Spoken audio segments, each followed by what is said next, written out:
고린도후서 7장 10절 말씀.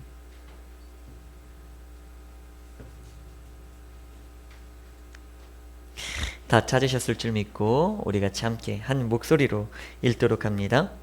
하나님의 뜻대로 하는 근심은 후회할 것이 없는 구원에 이르게 하는 회개를 이루는 것이요 세상의 근심은 사망을 이루는 것이니라. 아멘.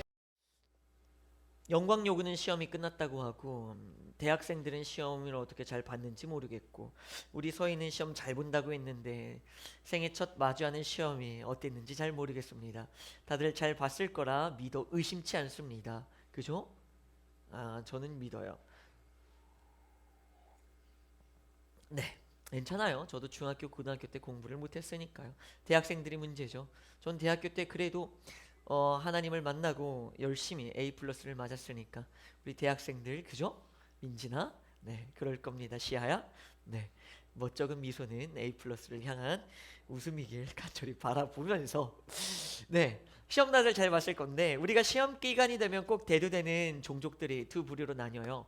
시험 기간이 되면 이렇게 나눕니다. 공부를 잘하는 아이와 공부를 잘 못하는 아이 이렇게 나눠서 공부를 잘 못하는 아이들의 특징이 있다 그러죠. 공부하려고 마음 잡고 책상에 앉으면은 네, 책상 정리를 먼저 하기 시작하고 책상 정리를 하다 보면 이 청소가 확대돼서 내 방 청소를 하게 됩니다.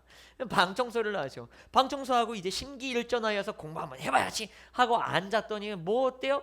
연필에 이게 문제가 있네. 그래서 연필을 또 갈고 공부 한번 해보려고 하니까 색깔로 또 이제 다 밑줄 한번 그어 봐야 되잖아. 형광펜 있어야지. 근데 형광펜이 없는 거야. 그러니까 아이고 오늘은 못하겠다 하고 오늘은 어디로 가요? 다이소로 가요.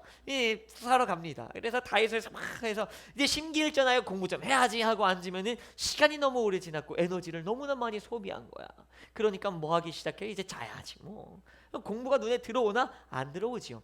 그래서 우리는 공부를 못하는 아이들의 특징을 이렇게 잡습니다. 저희 어머니도 저에게 늘 하셨던 이야기가 있어요. 야, 공부 잘해. 공부 좀 주변에 신경 좀 쓰지 마. 너무 집중력이 이렇게 쥐가 산만하고 애가 그렇게 해이해가지고 말이야. 공부 잘하는 애들은 옆에서 천둥번개가 쳐도 눈 하나 안 깜짝거리더라. 뭐 이런 이야기를 늘 합니다. 뭐 폭탄이 떨어져도 6.25 때는 공부를 했다나? 뭐 그러면서 뭐 그런 이야기들을 해요. 전 믿지 않습니다. 폭탄 떨어지면 도망가야지. 무슨 소리입니까? 근데 뭐 다 그래서 집중력의 문제로 이걸 끌고 가요. 너는 집중력이 없으니까 그냥 공부 잘하는 애들은 책상에서 딱 펴놓고 공부만 하더라. 근데 너는 책상을 딱 펴놓고 책을 안 보고 너는 그렇게 책상을 보고 뭐 이불 정리를 하기 시작하고 뭐 이런 것만 신경 쓰냐? 라고 다들 이렇게 안 좋은 말로 쿠사리, 그렇죠? 핀잔을 줍니다.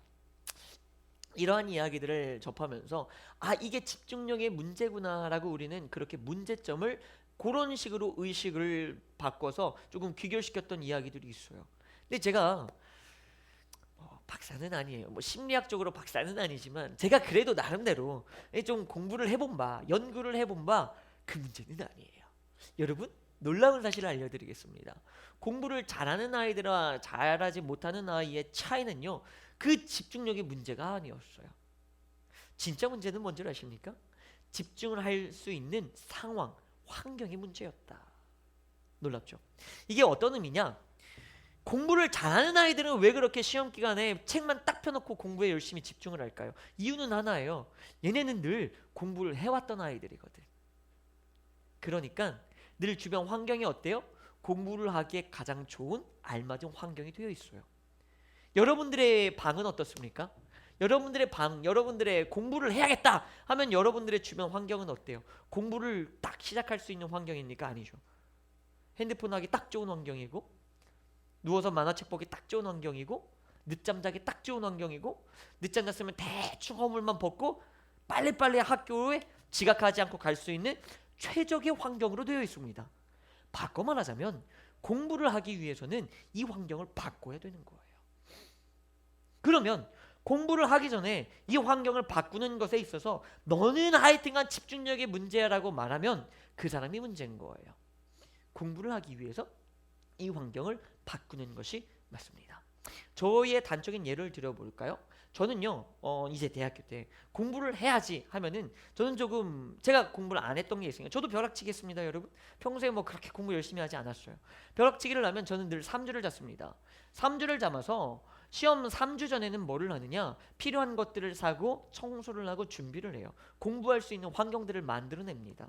그리고 형광펜이라든지 컬러볼 펜이라든지 뭐 연필이라든지 뭐 그리고 어떠한 자습서라든지 어떠한 책이라든지 이런 것들을 구비하고 신청하면은 배송 오는 시간이 있으니까요. 일주일을 잡아요. 일주일 동안 저는 뭐를 하느냐? 공부할 수 있는 환경을 만들어요. 그리고 2주 전에는 뭐 하느냐? 한 번 읽어봐요. 시험 범위가 나왔잖아요. 한 번 읽어요. 한 번 읽는데 시간이 굉장히 오래 걸려요. 왜? 눈에 안 들어오니까. 어차피 수업 잘 들어요? 안 듣잖아요. 그러니까 나는 다 처음 공부하는 거거든. 거진 박사야. 연구하기 시작하는 거야. 선생님이 말한 건 난 기억이 안 나니까. 연구를 해요. 오래 걸리잖아요. 일주일에서 한 7일, 8일 정도를 소비를 합니다. 그리고 일주일 정도 한 5일, 6일 남았을 때 뭐 합니까? 한 번 더 보는 거예요. 시간이 조금 단축이 돼서 한 번 더 봐요. 그러면 이제 시험 당일이 돼요. 바꿔 말하자면 시험 전날이 되죠. 시험 전날이 되면 내일 과목은 뭐 두세 과목 혹은 한두 과목이지 않습니까? 그러면은 밤을 새면서 뭘 합니까? 세 번, 네 번을 그때 또 보는 거예요. 그러면 나는 총 몇 번 봐요? 최소한 5번은 보고 시험 치르러 가는 거예요. 시험 못 보는 게 그게 문제가 있지. 잘 봤다는 거예요. 자, 어쨌든 이런 식으로 우리는 공부를 하는데 저만의 그런 루틴이 있었어요. 그리고 또 하나의 제가 팁을 알려드릴까요? 저는 이제 대학교 때 원룸에서 살 때 공부를 할 수 있는 환경이 아니었어요. 저희 때는 뭐 핸드폰, 스마트폰으로 뭘 보고 뭐 OTT, 뭐 넷플릭스 이런 게 있지 않고 유튜브가 그렇게 활발하지 않았습니다. 늘 컴퓨터로 데스크탑으로 다운을 받아서 무언가를 봤는데 저는 딱 드라마와 무한도전을 보기에 완벽한 세팅을 저의 원룸에 해놨어요. 공부하기는 최악의 상황이에요. 그래서 저는 늘 뭐 했을까요? 공부를 해야지 하면은 어디로 갑니까? 깔끔하게 정리정돈되어 있는 독서실로 향합니다. 저는 늘 독서실에서 새벽 늦게까지 공부를 하고 돌아왔어요. 왜? 여기는 누가 뭐래도 공부하기 완벽해. 내가 청소하지 않아도 감사하게도 청소하시는 분들이 다 청소해 주셔. 나는 뭐 하면 되냐? 거기에다가 내가 공부할 수 있는 것들만 잘 구비해 놓으면 완벽한 세팅이라는 거예요. 내 방이 지저분한데 나는 집에서 공부해야지, 뭐 독서실 안 가야지. 얘는 공부하기 글러먹었을 수 있습니다. 독서실로 보내야 돼요, 얘네들은. 자, 제가 이 말씀을 드리는 이유가 뭐냐? 오늘의 말씀은 성공의 법칙이라는 말씀인데 영성심리학의 성공의 법칙에 관한 이야기입니다. 이 심리학을 조금 영성으로 바라보면서 특별히 성공의 법칙을 한번 알아가 보자고요. 제가 성공을 한 사람들의 특징을 살펴보니까 성공한 사람들은요, 멀티태스킹을 잘하지 못하는 사람들이에요. 성공한 사람들은 멀티태스킹을 안 합니다. 여러분 멀티태스킹 하면 나 멀티태스킹이 가능해, 나 뭐 보면서 뭐 들으면서 뭐 또 하고 저것도 하고 나 다 할 수 있어 라고 말하죠. 이런 사람들이 있어요. 공부하면서 나는 음악을 들어야 공부가 잘 돼 하고 귀에다가 이어폰 껴놓고 뭐 클래식이나 이런 음악이 아니라 뭐 세상 가요나 랩이나 이런 것들을 자극적인 음악을 틀어놓으면서 공부하는 학생들이 있거나, 혹은 제 친구 중엔 이런 친구가 있어요. 예능을 틀어놓고 공부를 하고 암기를 해요. 아야, 참 놀랍다. 멀티태스킹이 되는 것을 우리는 굉장히 자랑 삼아 이야기를 했습니다. 최근에 한 연구 결과에서는 멀티태스킹을 많이 하면 치매의 발병 확률이 높아진다고 합니다. 멀티태스킹 하지 마십시오. 그리고 제가 연구를 해본 바, 이거는 이제 제가 책을 읽어본 바, 멀티태스킹을 잘하는 사람이 아니라 진짜 성공하는 사람은 누구냐? one thing, 하나에 집중하는 사람이 성공을 하더라 이거예요. 여러 가지를 하지 않는 사람들이에요. 그래서 이 사람들의 집은 늘 어떻느냐? 늘 깨끗해요. 성공하는 사람들의 특징을 알려드릴게요. 정리정돈 청소가 잘 돼 있어요. 아주 잘 돼 있어요. 왜일까요? 왜 성공을 했기 때문에 사람들을 부려서 청소가 잘 됐느냐? 그런 게 아니에요. 성공하기 전부터 이들은 늘 자기 나름대로의 루틴 가운데서 깔끔하게 정리가 되어 있어요. 왜지? 왜지? 이유는 하나예요. 내가 이거에 집중을 해야 돼. 근데 내 집이 지저분해져 있어. 그러면 이 일에 집중이 될까요? 집중이 되지 않는다는 거예요. 저도 어제도 그랬지만 저번 주도 그랬죠. 저번 주에는 규나야 어서 와, 들어가서 앉아, 괜찮아, 괜찮아, 당당하게 들어와도 돼 규나야, 오랜만이다. 네, 제가 저번 주에도 교회에 왔는데 영 찝찝한 거예요. 다시 집으로 갔어요. 집으로 가서 뭐 했느냐? 청소했어요. 거실이랑이 막 너저분한데 교회에 왔는데 마음이 심란한 거예요. 집으로 돌아가면 이 너저분한 상황을 내가 이 만끽한다는 게 이미 스트레스인 거예요. 내가 이 상황에서 예배가 잘 될까? 내가 설교 말씀을 잘 전할 수 있을까? 자신이 없는 거예요. 그래서 전 다시 집에 들어가서 열심히 청소를 하고 정리정돈하고 청소기 밀고 왔습니다. 오늘도 아내가 일찍 일어나서 청소를 했어. 근데 아이들이 그냥 한 9시 10시에 난장판을 쳐놓은 거예요. 그리고 이제 가자 했는데 이 발걸음이 떨어집니까? 분명히 그 상태에서 가면 저는 오늘 설교를 하면서 집 생각을 해야 될 거예요. 저는 정리정돈을 했어요. 청소기를 돌립니다. 그리고 온 거예요. 제가 이 말씀을 드리는 이유는 뭐냐? 내가 무언가에 집중을 해야 되는데 다른 생각을 하고 있다? 마이너스예요. 그리고 성공하는 사람들의 특징, 내가 집을 들어갔어. 그리고 집에서 나올 때 눈에 걸리는 게 있을까요? 없을까요? 없어요. 다시 말하면 나는 너 저번에도 괜찮아 라고 말하는 사람들이 있어요. 거짓말이에요. 뇌는 무의식적으로 거기에 자극이 가게 돼 있어요. 의식은 하지 않더라도 무의식은 그쪽으로 간다는 거죠. 그러면 나오면서 어떻느냐? 이미 에너지를 거기에 소비해요. 성공한 사람과 성공하지 못한 사람들을 똑같은 일에서 능률을 살펴보았어요. 그랬더니 성공한 사람들은 1500의 파워를 쓰는데 성공하지 못한 사람은 1000을 쓰더라 이거예요. 집으로 돌아왔더니 성공한 사람들은 500의 에너지를 쓰는데 성공하지 못한 사람은 1000의 에너지를 쓰는 거예요. 왜? 청소가 되어 있지 않으니까 거기에서 이미 불필요한 에너지를 낭비하고 있더라는 거예요. 이 말이 무슨 말인 줄 아십니까? 이거를 불필요한 에너지를 낭비한다는 것을 전문 용어로 스트레스라고 말하는 거예요. 나도 모르게 무의식 중에서 스트레스를 받는 거예요. 그러면 공부할 때 생각해 봅시다. 집중해야지. 아니요. 이미 다른 데에 신경이 무의식 가운데 써 있어요. 안 돼요. 청소하기 최적의 환경을 만들어 놔야 능률이, 집중력의 능률, 암기력의 능률이 올라간다는 거예요. 이해되셨죠? 그래서 성공한 사람들은 오직 one thing, 하나에 집중을 한다. 뭐가 이렇게 지지부진하게 기냐? 설교 말씀이냐? 하나님 이야기 언제 나오냐? 라고 말씀드릴 수 있죠. 바로 지금부터예요. 영성심리학이잖아요. 성공한 사람들은 그렇게 살아간다. 그러면 이제 우리는 어떻게 살아가느냐? 영성이라는 건 무엇이냐? 전 여러분들에게 이렇게 먼저 질문 드리겠습니다. 하나님을 섬기기에 최적의 환경에서 살고 계십니까? 이게 포인트인 거예요. 과연 지금 여러분들이 하루하루를 살아감에 있어서 하나님을 사랑하고 하나님을 섬기기에 최적입니까? 완벽하십니까? 과연 그럴까요?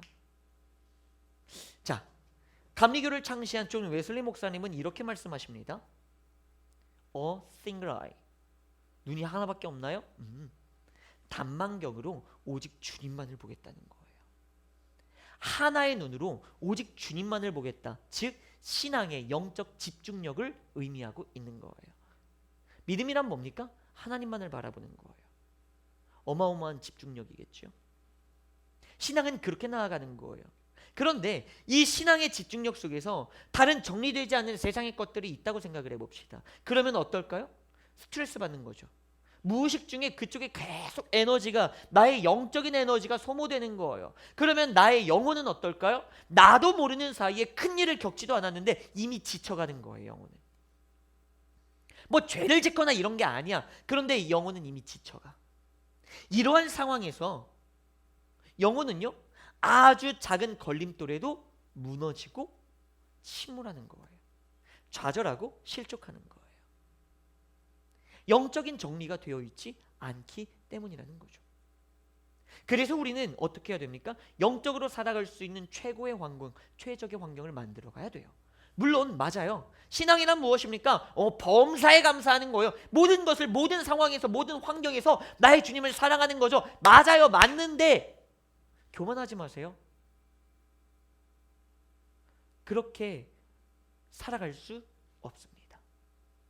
이 말씀은 무슨 말씀이냐? 하나님의 말씀이 틀렸냐? 그렇다는 게 아니에요. 나는 어떤 환경에 처해도 오직 주님만을 바라볼 수 있습니다 라고 말하면서 나의 환경을 정리하지 않는 그 순간 언젠간 우리는 뭐 하는 겁니까? 배고파 슬피 울며 삼킬 자를 찾는 마귀에게 삼킴을 당하게 되는 거예요. 진짜 신앙이란 무엇인 줄 아십니까? 모든 상황을, 어떤 상황에 처하더라도 그 상황 속에서 하나님을 잘 섬길 수 있는 환경과 상황으로 바꿔가는 것을 의미하고 있습니다. 그래서 신앙인은 우선 개인이 변화가 돼요. 그리고 신앙인은 내 주변을 변화시키기 시작합니다. 이것을 우리는 선한 영향력이라고 표현하죠. 왜 변화시킬까요? 내가 하나님을 섬길 수 있는 최적의 환경으로 하나님을 향하여 걷는데 아주 작은 걸림돌도 없도록 치우는 거예요. 청소하는 거예요. 그거를 뭐라고 말하느냐? 회개라고 말하는 거예요. 회개는 꼭 내가 잘못했습니다. 하나님 제가 죄를 지었어요. 내가 이러한 실수를 했네요. 이거 죄송합니다. 이거 나를 용서해 주세요. 많이 회개가 아니에요. 회개는 정수예요. 끊임없이 내가 하나님을 잘 섬길 수 있는 최고의 최적의 환경으로 하나님만을 집중할 수 있는 환경으로 만들어가는 거예요. 이런 사람이 영적으로 성공할 확률이 훨씬 더 높아지겠죠. 근데 이렇게 말하면 꼭 이런 질문들을 하는 사람들이 있습니다. 하나님 너무하다. 세상 일 하다 보면 어쩔 수 없지 않냐. 이렇게 말하시는 분들이 꼭 계세요. 저는 이렇게 말씀드리고 싶어요. 왜 꼭 하나님하고만 말싸움하십니까? 왜 세상하고는 말싸움하지 않을까요? 하나님 너무하네요. 하나님 세상을 살면서 어쩔 수 없잖아요 라고 말하는 사람들이 세상에 가서 똑같이 말할까요? 세상 참 너무하시네. 하나님을 사랑하고 신앙생활 하다 보면 어쩔 수 없는 거예요. 이 이야기를 세상에도 했을까요? 꼭 하나님한테만 해요. 세상에는 하지 않아요. 꼭 하나님에게는 변명과 핑계를 대요. 그런데 세상에 나아가서는 변명과 핑계를 대지 않아요. 하나님 앞에 나와서는 하나님 내가 어쩔 수 없이 주님을 사랑하지 못했고 내가 어쩔 수 없이 내가 주님 앞에 나오지 못했어요는 말해요. 그런데 세상에 나아가서는 내가 신앙을 지키기 위해서 어쩔 수 없이 내가 여기를 못 나갔네요. 내가 신앙을 지키기 위해서 어쩔 수 없이 내가 이 세상 일을 못했네요 라고 말하지는 않는다라는 거예요. 왜 그럴까요? 세상이 하나님보다 커서요? 아니죠. 세상을 하나님보다 더 사랑했기 때문이겠죠. 결국엔 내 마음가짐의 차이라는 거예요. 그래서 제가 드리는 말씀은 이거예요. 지금 여러분들이 집중하고 있는 것은 뭡니까? 아니요. 집중해야만 하는 것은 무엇입니까? 하나님 아닌가요? 예수님 아닌가요? 십자가 아닌가요? 예수님의 그 보혈 아닌가요? 그러면 집중하기 위해서 최고의 환경을 만드십시오. 내가 집중하라고 말하지 않겠습니다. 그냥 하나님을 잘 섬길 수 있는 환경을 한번 만들어 보세요. 이게 오래 걸립니다.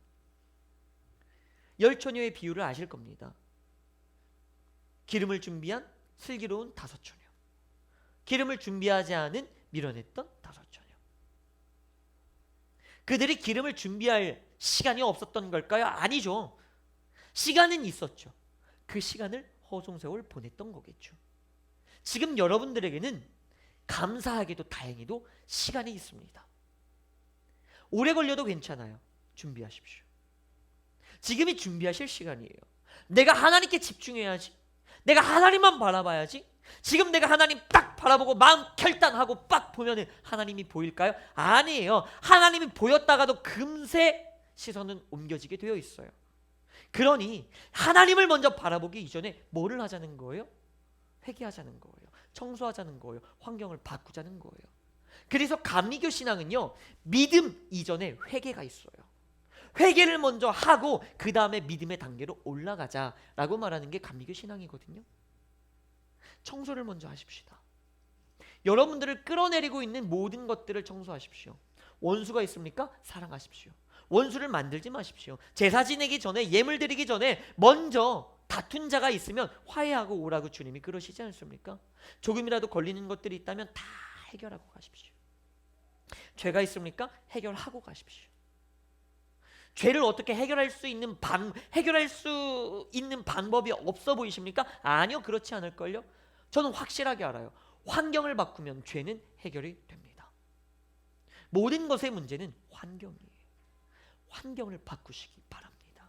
아담과 하와요? 얘네들이 처음부터 선악과가 있었다고 먹고 싶었어요? 아니요, 환경의 문제였어요. 뱀만 없었다면. 그죠? 그러면 이제 여러분들은 그걸 아셨잖아요. 이 세상에 선악과가 없을 수는 없어요. 이 세상은 죄가 도사리고 있어요. 그런데 안 먹을 수는 있어요. 죄를 탐닉하지 않을 수 있어요. 그런데 여러분들의 인내력과 자제력이 어디까지일까요? 모르겠죠. 근데 그것을 지킬 수 있는 방법이 하나가 있다니까요. 그게 뭡니까? 환경을 만드세요. 뱀을 멀리 하시고 주님을 가까이 두십시오.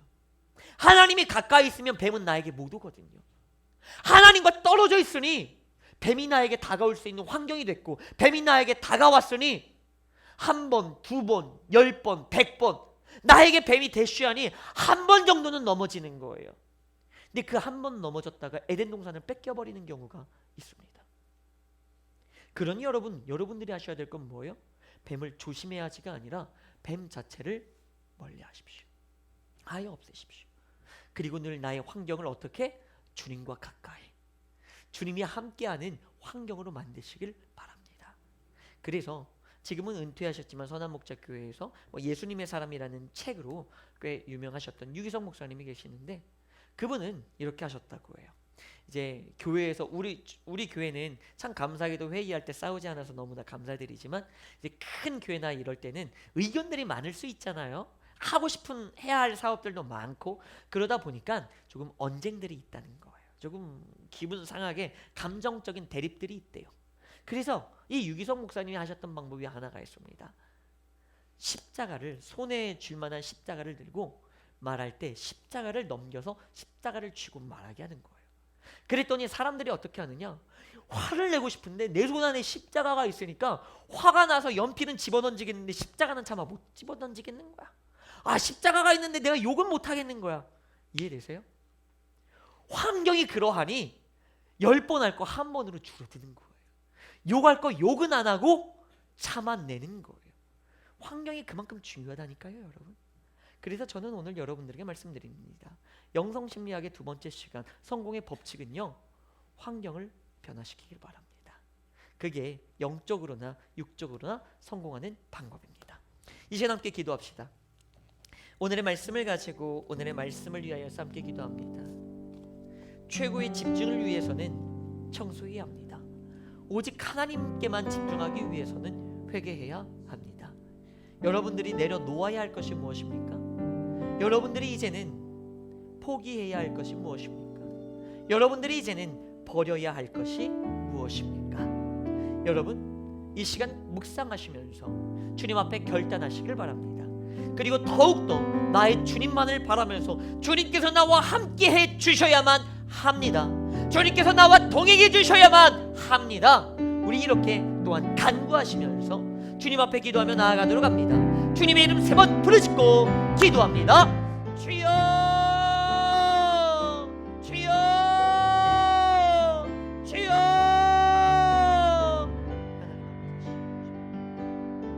하나님, 솔직히 정말 주님을 많이 사랑하는데, 정말 솔직하게 그럼에도 하나님이 계시다는 거는 내가 믿어지는데, 근데 왜 내 삶이 그렇게 살아가지 않을까, 사라지지 않을까, 참 많은 고민들을 했습니다. 왜 나는 주님께 집중이 안 되지? 왜 나는 주님을 위해서 완벽하게 살아가지 못하지? 참 많이 고민했습니다. 그래서 넘어지고 주님께 울며 간구하고 실족하고 주님께 회개하고, 이러한 하루하루를, 이러한 나날들을 그렇게 살아왔습니다. 하나님, 이 시간 오늘 하나님께서 우리에게 당신의 마음을 허락하여 주십니다. 하나님, 과연 지금 내가 살아가고 있는 이 모든 삶이, 이 모든 환경과 상황들이 오직 하나님만을 사랑하기에 최적의 세팅입니까? 완벽하게 하나님을 사랑하기에, 하나님을 사랑하는 방법을 이루기에 온전한 준비가 되어 있는 그런 상황과 환경일까요? 여전히 세상으로 나를 불러들이는 그 뱀들이 여전히 존재하는 환경과 상황은 아닌가요? 하나님, 이 시간 우리가 다시 한번 회개하며 이제는 우리가 진정한 회개, 청소하는 회개를 하길 원합니다. 그리고 이제는 오직 나의 주님께만 집중하는 삶, 그리고 나의 주님께서 나에게 허락하여 주신 그 사명과 사역에만 집중하는 그러한 삶을 살아갈 수 있도록, 그런 환경을 조성하도록 우리가 이 시간 결단합니다. 그렇게 회개하겠습니다. 그렇게 나아가겠습니다. 이제는 그렇게 살아가는 이들에게 하나님의 영적인 성공을, 그리고 육체적인 성공을 허락하여 주시옵소서. 우리 주 예수 그리스도의 이름으로 간절히 기도합니다. 아멘.